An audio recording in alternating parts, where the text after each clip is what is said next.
अक्सर chest pain होगा, discomfort होगा, आपको सांस लेने में तकलीफ होगी। हार्ट का अचानक से रुक जाना, और वो इसलिए हो पाता है क्योंकि उसकी जो इलेक्ट्रिकल एक्टिविटी है, कंट्रोल है, अचानक से रुक जाती है। और आजकल यंग एज में लोगों को कार्डियक अरेस्ट, हार्ट की समस्याएं हो रही हैं। इसका मूल कारण है मेडिस द मेडिसिटी हॉस्पिटल। आज हम लोग बात करेंगे हार्ट अटैक और कार्डियक अरेस्ट के बारे में। अक्सर लोगों में कन्फ्यूजन रहता है कि दोनों शायद एक ही हैं, लेकिन ऐसा नहीं है।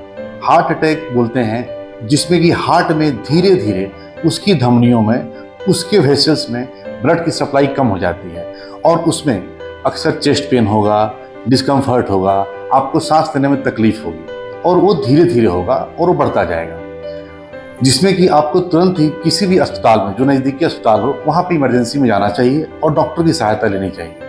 लेकिन उल्टा है कार्डियक अरेस्ट में। उसमें क्या होता है कि जो हमारी तंत्रिका तंत्र है, जो नर्वस सिस्टम है हार्ट का, जो कंट्रोल करता है, उसमें इलेक्ट्रिकल एक्टिविटी सडनली रुक जाती है। और कोई भी आदमी आप देखते होंगे आजकल जिम में, सड़क पर अचानक से गिर जाता है।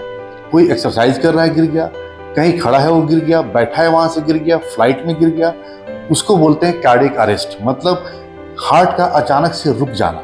और वो इसलिए हो पाता है क्योंकि उसकी जो इलेक्ट्रिकल एक्टिविटी है, कंट्रोल है, अचानक से रुक जाती है।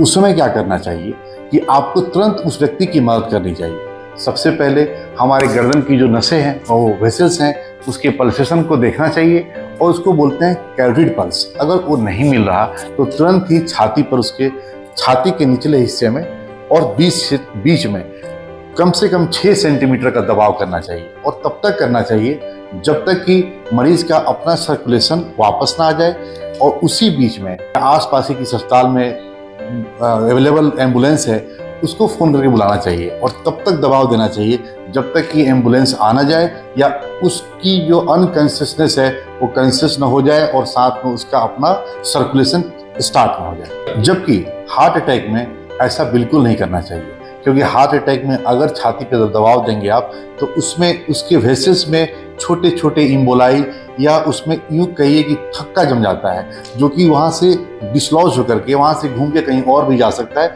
और ज़्यादा खतरा पैदा कर सकता है। तो वैसे कंडीशन में आपको सीधा अस्पताल में कहीं पे इमरजेंसी में ले जा करके नज़दीकी डॉक्टर से सलाह ले करके उसकी दवाई करनी चाहिए। खुद से कोई मैनेजमेंट करने की कोशिश नहीं करनी चाहिए। और एक आम आदमी के लिए सबसे अच्छी बात यह है समझने के लिए कि हार्ट अटैक में छाती में दर्द होगा, सांस फूलेगा, छाती में भारीपन आएगा, लेकिन कार्डियक अरेस्ट सडन होगा। इंसान बात कर रहा है, गिर गया, बैठा है, गिर गया, चल रहा है, गिर गया।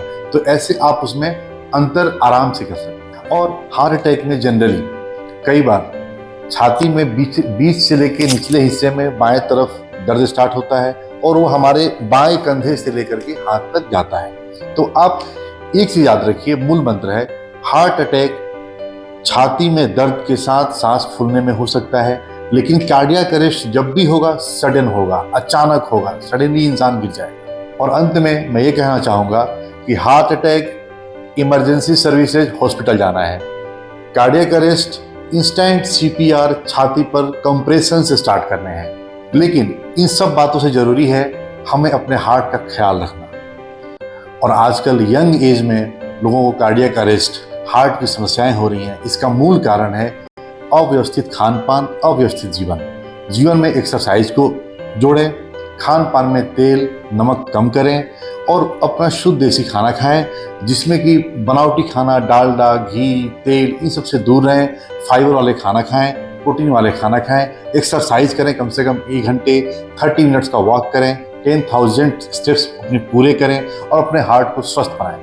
और हर साल अगर आपकी उम्र 40 से ज़्यादा है तो एक बार पूरे बॉडी के चेकअप में लिपिड प्रोफाइल जरूर कराएं, जिससे मालूम चलता है कि हमारे शरीर में कोलेस्ट्रॉल का कितनी मात्रा है, और उसके लिए हम प्रिवेंशन के लिए मेडिसिन, एक्सरसाइज या अन्य उपाय कर सकते हैं। मेडिस the Medicity hospital, Godna, NH2 Pandit Deendayal Upadhyay Nagar, bypass, Chandauli.